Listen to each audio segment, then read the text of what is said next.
घर का बंटवारा। अरे विनोद, तूने हलवाई को सारा सामान तो दे दिया है ना? अक्षय की शादी में कोई कमी नहीं रहनी चाहिए। आखिर सबसे छोटा भाई है तुम सबका। हाँ माँ, आप चिंता मत करो, मैं पूरा ध्यान रखूंगा। मंगल बेटा, तूने तो कहा था कि फूल का ऑर्डर दे दिया है, यहाँ तो फूल पहुँचे ही नहीं।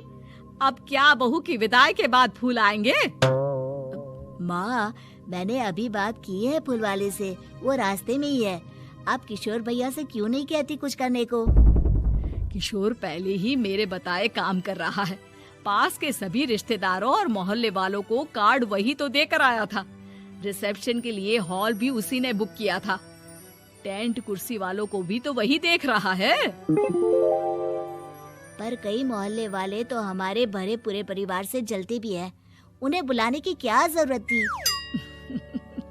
बेटा, शादी ब्याह में तो बुलाना ही पड़ता है, नहीं तो लोग क्या कहेंगे। दादी दादी देखो ना, हलवाई अंकल हमें लड्डू नहीं दे रहे, आप इनको डांटो ना। अरे चैन सुख दे देना बच्चों को लड्डू, क्यों तंग कर रहा है इन्हें? बीबी जी, मैं कहाँ मना कर रहा हूँ, लेकिन लड्डू बनते ही ये बच्चे उठा उठा कर खा लेते हैं। अरे मैं तो इन्हें थाल में रख के परोस भी नहीं पा रहा।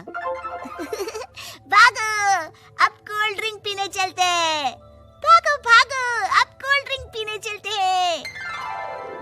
जैसे कि आप देख रहे हैं, आज इस घर के सबसे छोटे बेटे अक्षय की शादी है। घर में बहुत चहल पहल है। कुलभूषण की बीवी कमला को फुर्सत ही नहीं है कामों से, लेकिन कुलभूषण और घर के बाकी लोग कहाँ हैं? आइए देखते हैं। अजी, आप यहाँ आराम से बैठकर गाने सुन रहे हो और घर में अभी तक इतने काम बचे हैं करने को। अरे भाई, मेरे सबसे छोटे बेटे की शादी है, इसके बाद तो मैं अब चिंता मुक्त हो ही जाऊंगा। और फिर घर में तुम हो, बेटे बहुएं हैं, तुम लोगों के होते हुए मैं क्यों काम करूं? मैं तो शान से बेटे की शादी में जाऊंगा तैयार होकर। अरे ठीक है, अब आप आराम ही कीजिए। एक बार अभिषेक की बीवी आ जाए, फिर मैं भी आराम करूंगी और मेरी चारों बहुएं पूरे घर की जिम्मेदारियां संभाल लेगी। इतना कहकर कमला वापस अपने काम में लग जाती है। बेटा भी, तू अब तक तैयार नहीं हुआ? किससे बात कर रहा है फोन पर? तैयार कैसे हूँ? सैलून जाने से तो आपने मना किया है, क्योंकि मुझे हल्दी लग चुकी है। भाभीयों को देखो, सुबह से पार्लर में है।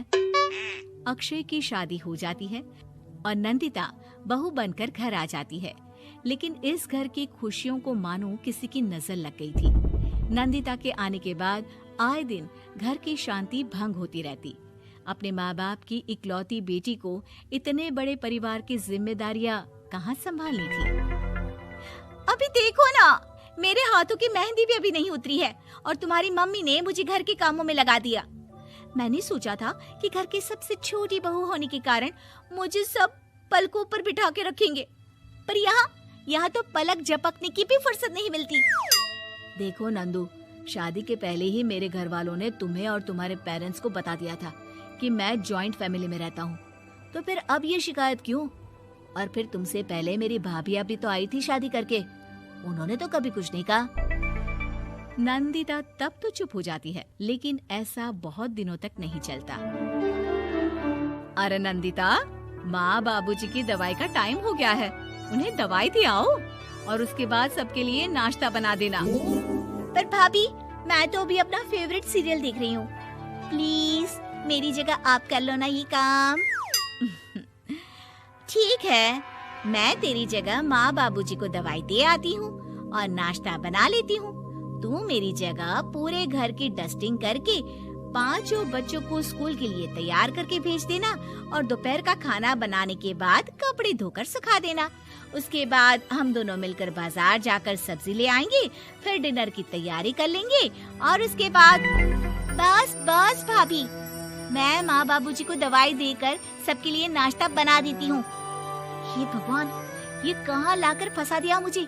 मेरे घर में तो गिनती की 8 रोटियां और 2 सब्जी बनती थी और नाश्ता निपट जाता था। यहाँ तो रोटियों का ढेर और सब्जियाँ बड़े बड़े पतीलों में बनानी पड़ती है। नाश्ता बनते बनते लंच का टाइम हो जाता है और लंच बनते बनते डिनर का। अभी मुझ में तुम्हारे पूरे परिवार का नखरा उठाने की और ताकत नहीं बची। मैं ऐसे नहीं रह सकती। अरे तो क्या चाहती हो तुम?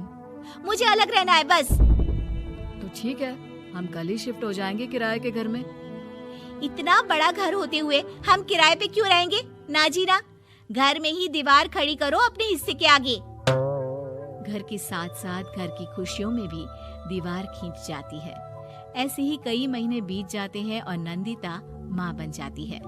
बच्चे के आने से अभिषेक के कंधों पर खर्चों का बोझ आ पड़ता है। अभिषेक का बोझ कम करने के लिए नंदिता भी पार्ट टाइम जॉब कर लेती है, लेकिन इससे उसके सर पर नौकरी, घर और बच्चे की जिम्मेदारी बढ़ जाती है। नंदिता, ये क्या है? तुमने घर भी ठीक से साफ नहीं किया, ना ही मेरे कपड़े धुले हैं। चिंटू के बाल भी कटवाने जाना था, देखो उसके बाल कितने बढ़ गए हैं। अरे करती क्या हो पूरा दिन तुम? मैं करती क्या हूँ?